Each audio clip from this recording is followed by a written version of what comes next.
Oh, my name is Earl Joseph Kennedy. I was born in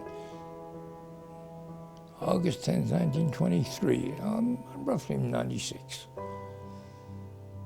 Well, at 17 years old, I joined the Army with a buddy of mine.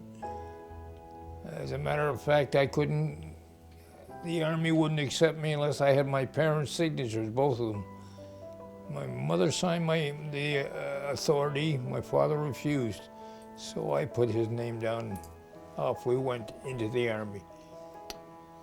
Young, wild, 17 years old. Now here we go.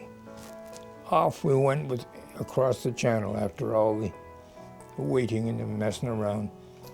Raining and pouring and blowing. You couldn't ask for worse weather.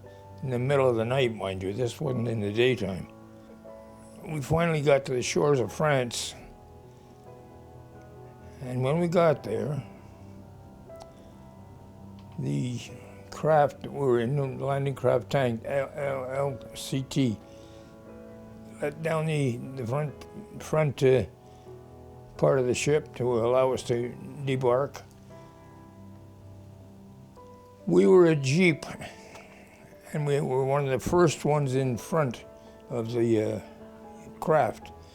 And as we went to debark, we went right into a sandbar. We carried on. We were the second phase of D-Day. The adventure of being a young man, getting into the battle and doing what you thought was right. And what you thought was right was getting Hitler's boys finished. And if you could do anything, you did it.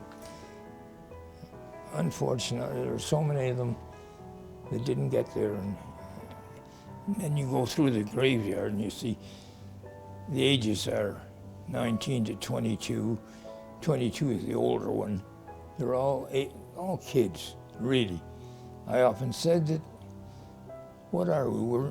Are we soldiers or are we civilians in battle dress? You know, because we're still civilians. I mean, sure, we'll get some training in how to shoot a gun and what have you, but